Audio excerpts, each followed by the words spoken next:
Hey girl, hey, welcome back to my channel. It's your girl Misha. Thank you guys for joining me yet again for another review. If you are new here, please go ahead and hit that subscribe button so that you can join the opinionated family. And if you've been back for a second or third time and you have yet to hit the subscribe button, please do so. I would really appreciate it. Tonight we're going to be reviewing Married at First Sight, Season 12, Episode 2. All right, so who else was like in awe of Briana and Vincent's wedding, honey? Okay, the other ones paled in comparison after seeing theirs and the sparks that were flying. So let's get into it. So when the scene opens up, of course, you know we left off last week with Clara and Ryan. It was time for their wedding.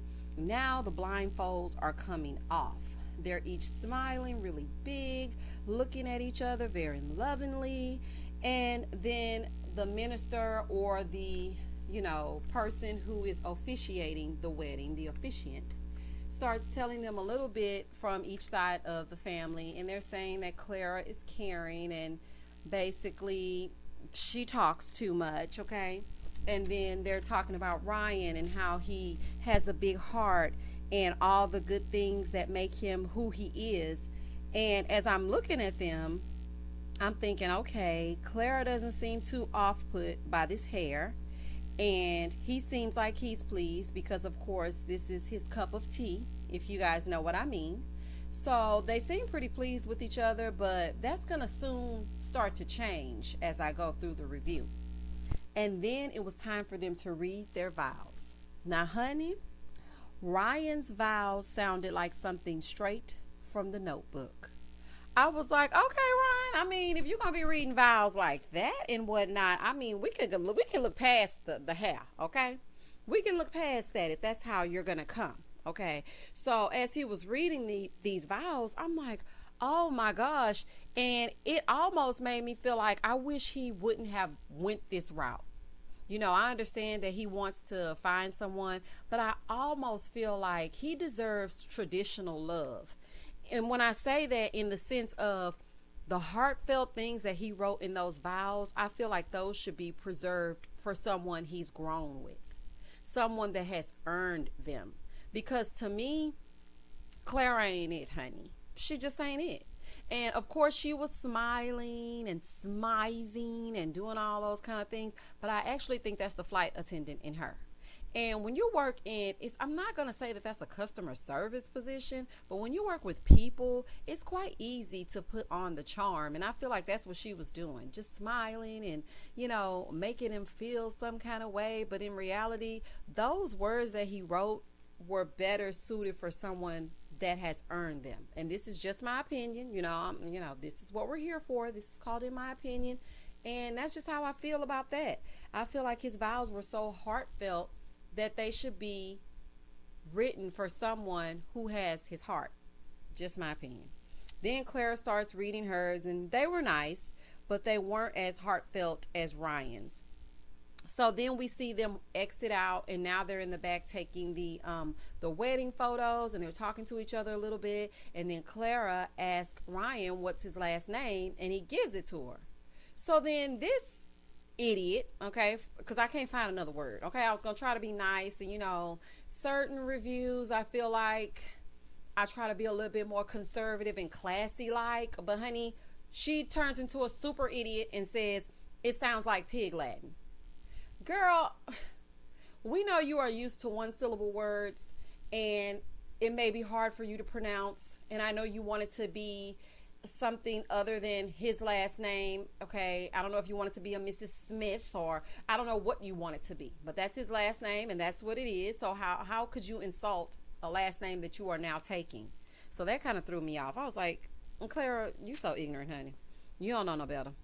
So then as they're talking to each other, Ryan says that he's never told anyone he loves them. What is with these men on these shows? I never been in love. I never told them.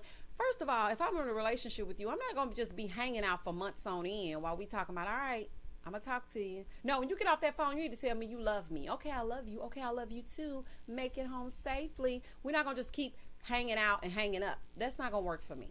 Okay, so I'm trying to figure out how these grown men skated past love. I mean, this is like the third person of these shows that I've seen that has said that they've never had love before, and it's just strange to me. But okay. And so then Ryan asked Clara, what was her biggest fear, and she said it's to fall in love with you and you're not gonna love me back. And I was like, oh, that's sweet, but at the same time, I'm like, girl, you ain't about to fall in love with him anyway. Okay, I could just tell. I mean, it just, to me, her and Ryan's connection seemed more of a this is my personality with anyone type connection. Like if I met the mailman, Clara was gonna talk no matter who she met. She could be at the gas station, she gonna talk. That's just her personality. So I didn't feel like it was so much attached to him and, oh, this is my husband, so this is how I feel. I just feel like she's a talker, and that's just what it is. All right, so then we move on to Virginia and Erik, honey. Child, Virginia was drunk from the time she woke up to the time she went to sleep the next day. I don't even think Virginia realized she just got married, honey. That's how drunk she was, okay? And then they put, so let me just start from the beginning with Virginia, child. So she comes in with her bridesmaids, and they're in the suite, they're taking shots, and, you know, they're talking to her about her expectations, and basically she's saying her nerves are shot, and that, you know, she's just, she again states that she is a product of divorce and that she doesn't want to get a divorce, and she feels like if the man signed up to do this social experiment, then obviously he's going to be loyal. Girl, what book are you reading from? Just because a man signs up for a show to get married to a woman in 60 seconds does not mean he's going to be loyal. It may mean that he is looking for something more serious, but there's always an out. So I thought that was crazy. But then again, it is Virginia, okay? So Virginia is in there with her bridesmaids. They're continuing to talk. They pan over to Erik and his scene. And Erik, you know, this episode seemed like he picked up a little oomph about him, okay? Because when he was sitting there with his groomsmen and they were talking, he didn't seem like Gomer Pyle, okay? On the other episode, he seemed like Opie. Y'all know who Opie is? You know Opie from the Andy Griffith Show? Honey, oh, am I the only one that used to watch that? My grandma used to make me watch the Andy Griffith. Or was it my mama? Andy Griffith was good, though. That's just a side note. But he seemed kind of goofy on the previous episode. But on this episode, he seemed a little bit more swagged out. I was like, okay, Erik getting swaggy. Okay. So he seemed a little bit more put together. His nerves seemed a little bit calmer.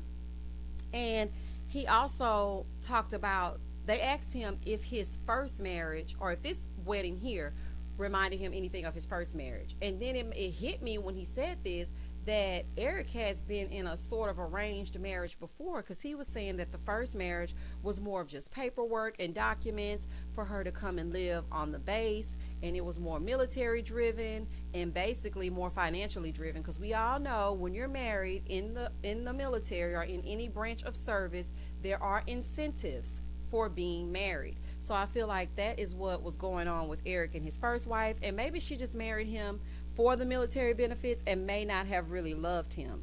So I think that could have played a part in it as well. And so he's talking about that, and he says that this marriage or this wedding feels more serious. And so I was like, it's kind of like it's an arrangement as well. I mean, you're getting married to her, and you went and signed a contract with Lifetime stating that I will marry this girl and go through this social experiment to see if she's my person. So I found that to be interesting. I was like, okay, so he's done things of this sort before. So then his dad comes in, and you know, we didn't meet his dad in the first episode. We only met that overbearing mom. So his dad comes in and he's talking to him about marriage, and the dad is like, trust me, you know, marriage is hard. And they look over at his mom, and I'm thinking, translation, your mom gets on my nerves, your mama get on my nerves, okay? And it ain't gonna always be easy. And it's been 40 years of pure D hell. That's what he wanted to say. But his mama was over there smiling, so he couldn't quite say that because he don't want to sleep on the couch, and he's a big man. So unless they got a sectional, honey, he's gonna keep it cute. Okay, as Denise would say, he gonna keep it cute. So he's actually talking to him and just trying to let him know that although this is what you're doing, you can always exit. You don't have to be in it. You can get out of it at any given time. And then we see Virginia. We go back over to Virginia, and her dad actually did show up because in the previous episode, her dad was saying that he wasn't going to be present because he didn't really believe in the process, and he was upset that she was actually doing something like this. But he actually showed up, and that made her extra emotional. But I don't know if it was the liquor or if it was him actually showing up, child, because she was just so, baby, she was so lit, honey. So I can't tell you if it was the actual dad showing up or not. Okay. So then they start to put Virginia together. This girl looked so disheveled.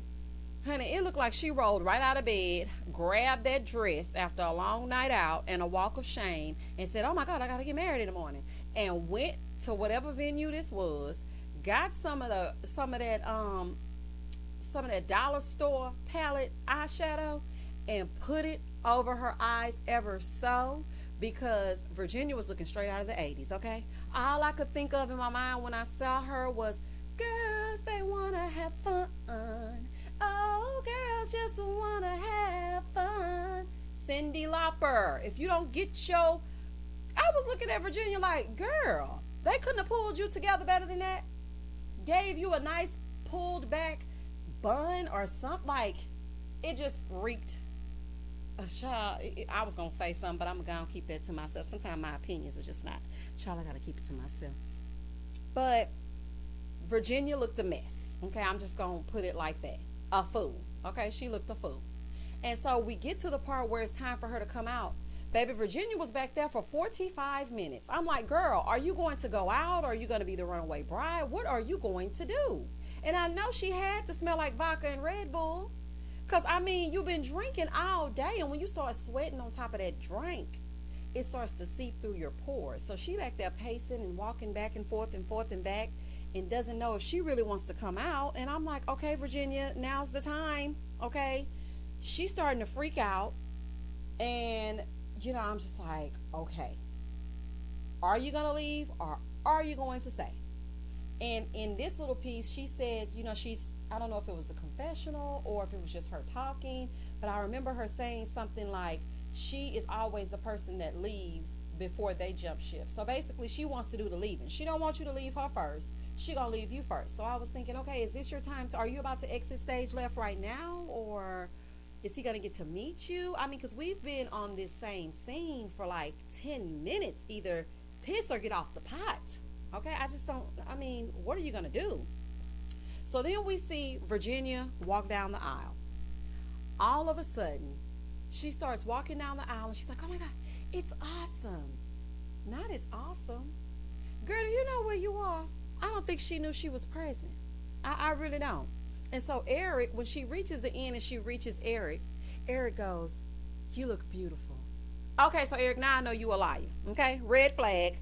Okay, now I know you tell untruths. Because it ain't no way you looked at Virginia and thought beautiful. Okay, I don't know if that was the conservative thing to say or what, but it was an all-out lie. But before, let me go back. So I told you guys about Virginia going out to meet Erik. But before that, Erik was in the back. And Erik's mom was like, just always be yourself. Tell her what's on your mind. Don't try to keep it to yourself like you always like to do, And she's like licking her fingers, trying to fix his eyebrows. And then she's like, give me a kiss. And I thought she was going to kiss him in his mouth. I'm like, girl, you do know he's your son, right? You do know he's 34 years old and not 4 years old. And then it dawned on me that the mom he's a mama's boy.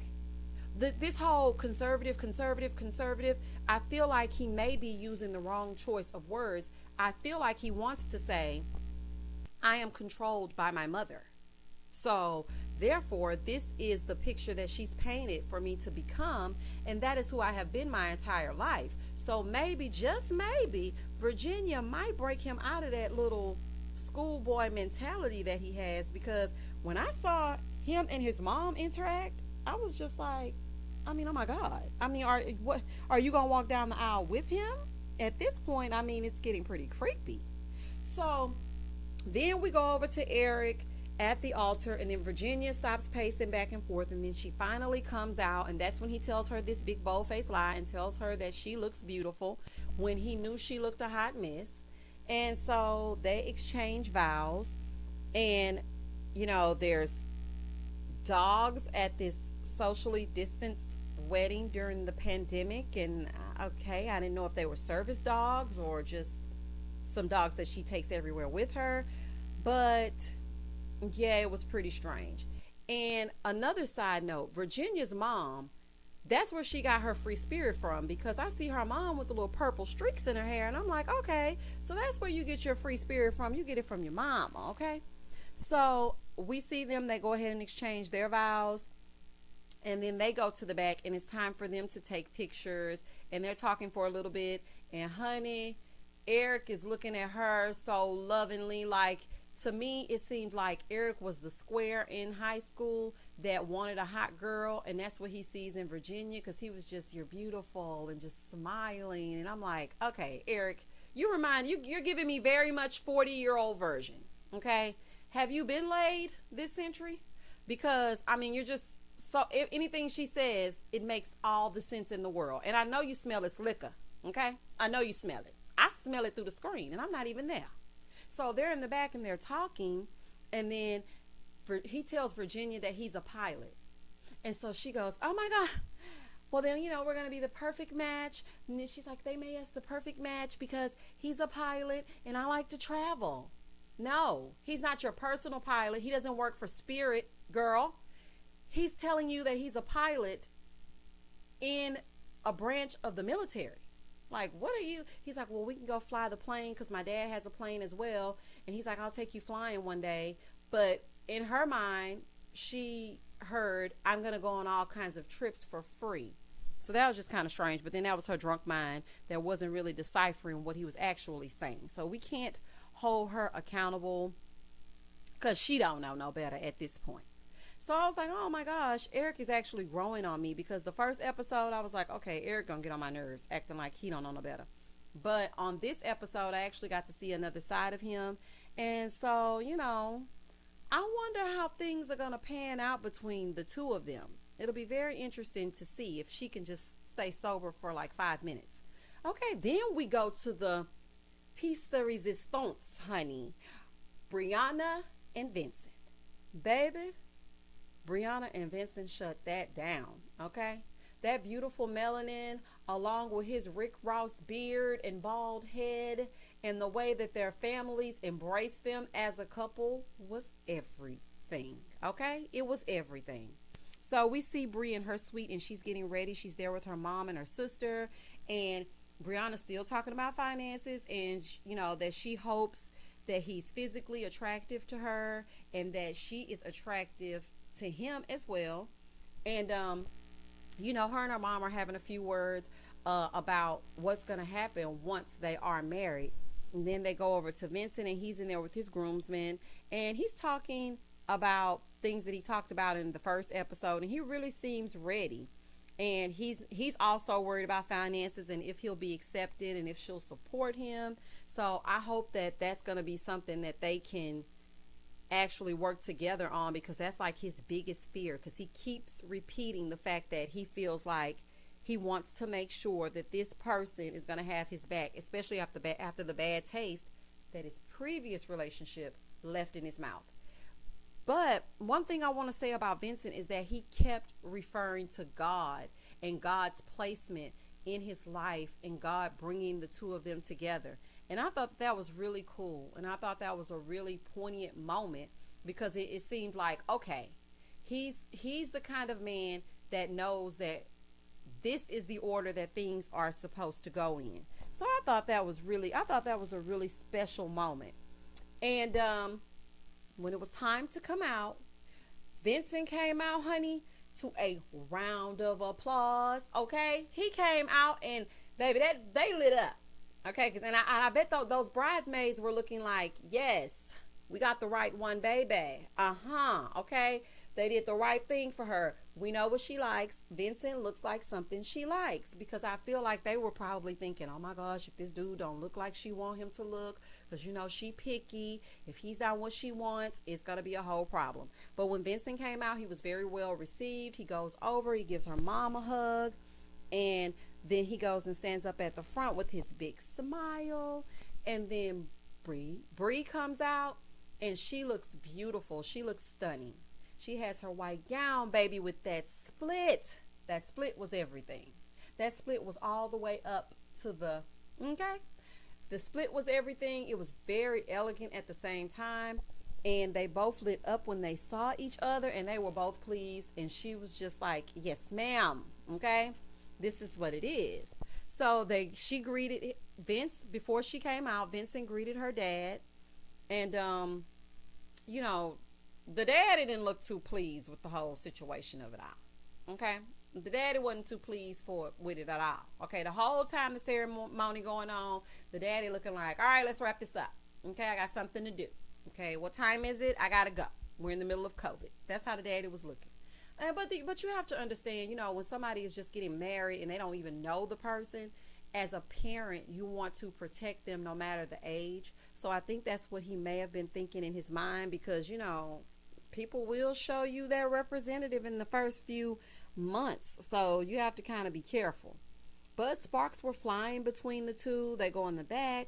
They have a brief talk, and they have instant chemistry. They're in the back and they're just talking and, you know, popping champagne, and they're both kind of nervous, and it's really cute. It's like some shy banter, and they're going back and forth. And Briana asked him what his last name was, and he said Morales, and told her that he was from the Dominican. And all I could think of when he said this was, they're going to have some pretty babies. Okay? All I can picture is just some cute little curly haired girls and boys. That's all I could picture when he said Dominican, honey, because that melanin mixed with that Dominican, it's going to be on, honey. Them kids are going to be gorgeous. So they're talking in the back. Then they get ready to walk back out so that they can meet and greet the family. And Bree talked about something that I say all the time. You can tell a lot by the way a person holds your hand.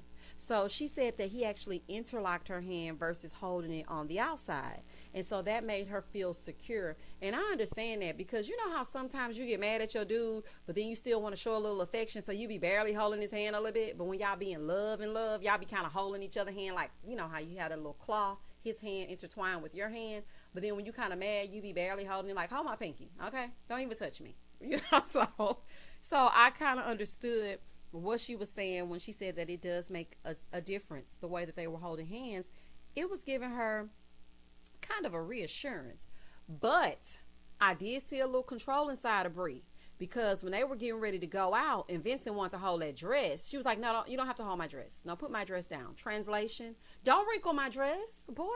This is my moment. Like, I got my split and everything, and you crumbling my dress all up, holding it all in the back. Please don't do that. So he drops the dress, and then they go out. They take their wedding pictures. They seem real comfortable. The families are, you know, just intermingling and just becoming one instantly. And so that was really pleasing to see. And so now it's time for us to go over to the receptions. So they say that it's time for them to have their first dance. They go out and they're going to each couple. So each couple is having their first dance. Child, Clara and Ryan out there talking about concerts. So when was the last concert that you went to? I went to go see Blink 182. How about you? Oh, I went to see Lady Gaga. Like, what are y'all talking about? First of all, y'all should be embracing the moment. And y'all are out here talking about, I was like, okay, see, your relationship gonna have a problem. And then child, Erik and Virginia, he just was trying to hold Virginia up, okay, so she wouldn't fall the hell over, because she was so tipsy. Everybody in the club getting tipsy, okay, because she was just about to fall out. So their dance was mostly him propping her up, and yeah, that was pretty much it. But then in this moment, Eric's like, I kissed her and her lips were so soft. I'm like, she drunk, they full of liquor, like they're moisturized at this point, okay? Tito's. Anybody's lips are soft when they've been drinking vodka for 12 hours straight. Like, and the girl kept asking for shots everywhere she went. I mean, every time the camera panned to her, I need a shot. I need a shot. I need a shot. I'm like, girl, calm yourself down. And then Clara was talking 35 miles per hour. She was so hyped, child. Whew. Child, she was weighing me out, child. I was like, okay. Between Clara and Virginia, I'm exhausted. And then they go over to Briana and Vincent, and they're sitting there and they're talking. very calmly, might I add. And so, since this is their first date, and Vincent is talking about what he likes to eat. And he said, he eats healthy, but every now and again, he's going to eat him some Chick-fil-A chicken nuggets. And I'm like, not the chicken nuggets. You don't want the chicken sandwich spicy with cheese? No, I'm just kidding. But he was talking about how he eats the chicken nuggets. And she's like, well, I don't even like chicken. Honey, when she said I don't even like chicken and he's all the way Dominican, baby, that look on Vincent's face was like, okay, all right, you were almost perfect, okay? So they're sitting there and they're talking, and she's like, well, I'm a pescatarian, so I still eat fish. And he's like, oh, I love fish. And I was like, oh, that's so sweet. Even though he know he wants some fried chicken, even though he know he gonna want some Popeyes every now and again, or some El Pollo Loco, he is being sweet enough to say, I love me some seafood or some fish, because she loved her some seafood and some fish. I thought that was so sweet. I was like, okay, it's really they're starting to cement in my mind as my favorite couple. Okay, and I said that last review that I feel like they're kind of going to be like the Amani and Woody of last season. I feel like they may steal the spotlight this season as well. Then we go back over to Clara and Ryan. They're still talking, okay? Well, they're not still talking. Clara is still talking. And then all of her bridesmaids come over. And she's like, I need my Nikes. I can't find my Nikes. And I had these specific Nikes, and they were going to get made. And then I couldn't find them anymore. And then I couldn't find my shoes. And I couldn't find my socks. And then I came out, and my hair was a mess. And Ryan is just sitting there like his brain is about to explode. And I'm like, oh, he don't like her. All that talking, he don't like her. Child, all the color had left his face. That little beautiful, schoolboy smile that he had, gone. Okay? Gone. He was looking at her like, I wish you shut up. Even when they went to like the little confessional part, baby, he did that straight face like, yeah, it's not a match. But they go back over to Clara. She's still talking. It is now 48 hours later. No, I'm just kidding. But she's still continuing to talk, not picking up on cues that she needs to shut up. Then the friends get up and give a toast. So Clara's dad gets up and he says that Clara will talk to anybody. She'll talk to strangers, which is exactly what I told y'all in the beginning of this review. I feel like Clara is just a people person. She will talk to anyone. Even when she got with the girls, the first time meeting them, she was all like, oh, Bree, oh my gosh, she's just like so perfect. She's just like everything. Oh my God, Paige. I wish I was Paige. Like, it just, like, girl. Ugh. Oh my God. You know what? I'm gonna have to stop imitating her because I'm getting on my own damn nerves. How you get on your own nerves being somebody else? Okay? That is very telling. But he was like, yeah, she's just like her mama, and she talk a lot. That's my translation of his speech. Okay? Then they go over to Ryan, and his friend is giving a speech about him and talking about how he's so, how he's so nice and he's achieved a lot to be so young, and that he's also a person that will always be there for you. When you only want to text, he will FaceTime you. So I was like, well, maybe you might be good for Clara, because she'll FaceTime a person who don't want to be bothered either. Okay? So let y'all just get to know each other a little better, and y'all might be a match. Okay? Then in the last 5 dang on minutes, here come Chris and Paige. And I'm like, I know y'all not finna give us a wedding in the last 5 minutes. I need all of this tonight. So we see Paige in there getting her wig split, and we see her bridesmaids in there talking, and even the dang on stylist couldn't find a part to put in that wig. What kind of wig is that? I ain't never seen nobody can't put a part in a wig. It was ugly when she got on there, and it was ugly tonight. And then they pan over to Chris, and all he keep talking about is, man, I hope she look good.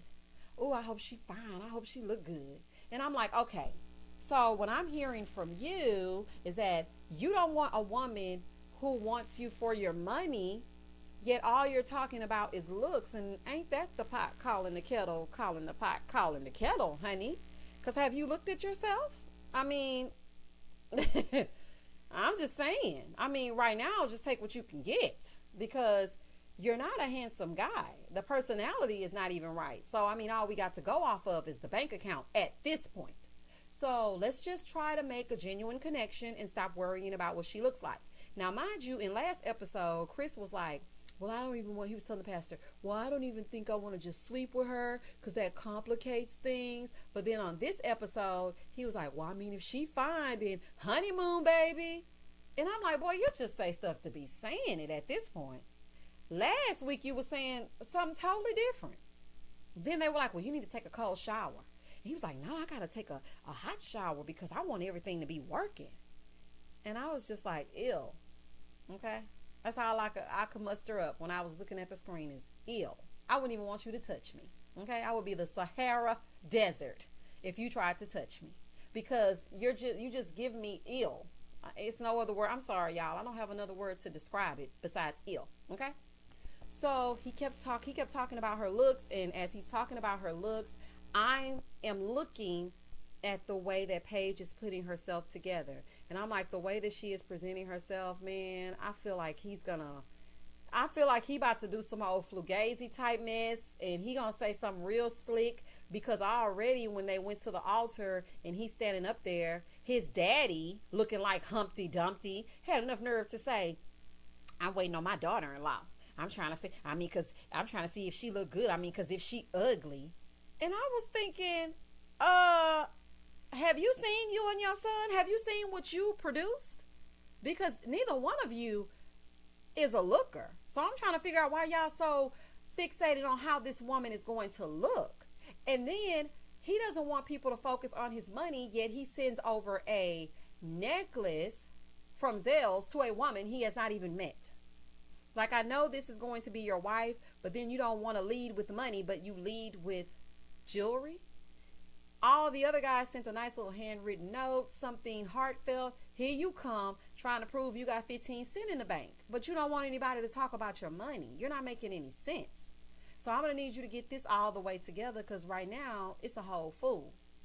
Then so we see Paige standing in the back, and at this point I'm starting to feel sorry for Paige, because I don't even really want her to marry into this family. They're a bunch of shallow people who are concerned about things that should not be of their concern at all, because this is an experiment. You get what you get. They're basing their couples off of compatibility, not off of physicality. So if that's what you wanted, you should have went on something like The Bachelor, where you could have looked at each one of these girls and chosen someone to your liking. But this is not the show for you to keep saying, I hope she looks good. I hope she looked good. I'm like, oh my gosh, honey, she should be saying the same thing about you. Because quiet as it's kept, if you didn't own that Subway and you wasn't eating fresh, nobody would even look your way. Okay? That's just the bottom line. So Paige is in the back waiting with that partless wig, and they straightened it somehow. I'm like, what was that woman back there doing? Because the hair looked exactly the same as when you came in. It looks exactly the same as when you was out there telling them you was going to get married in 2 weeks, okay? So I don't really know what went on, but she threw that dress on, and it's time for her to walk out. And my palms were sweating so bad. And I was like, oh my gosh, please do not let him say anything to her that would hurt her feelings on national TV. Because Paige does have a sweet spirit, I can tell. And I don't want it to be broken by somebody like Chris. Because, honey, that ain't the move. I wouldn't even be concerned about what he felt in the slightest. So she is getting ready to come out and sing. Then the episode is over. And now we have to wait until next week to see Haley and Jacob and Chris and Paige. Lifetime. Let me tell y'all something. Quit playing with me. Put all these weddings in one episode so that we can get to the good stuff, the meat and potatoes, the things that make a review what a reviewer needs, okay? I can't give my people nothing if y'all ain't giving me nothing to go on. So next week, quit playing with me and let's get the ball rolling, okay? So that's pretty much all I have. Oh, no, I want to say that my prediction so far is that Vincent and Briana will definitely, they will definitely push through. But I feel like she's going to kind of try to Karen him a little bit. You know how Karen did Miles in the very beginning. I feel like once this little love bubble burst, I feel like there's going to be a little bit of, work that needs to be done. I saw it with that that little glimpse of her not wanting him to hold that dress. That changed my mind in just that split moment. But for the most part, I was just grinning at the screen every time they came. I'm like, oh my gosh, look at them. Whole jaws and everything just hurting, okay? As I'm looking at the screen. Face all the way smiling. Erik and Virginia. Hopefully Virginia knows she just got married, okay? Hopefully she's sober on next episode and realizes that she just got married and she gets to know him. And as far as Clara and Ryan, yeah, I don't know if Ryan's gonna want to be bothered.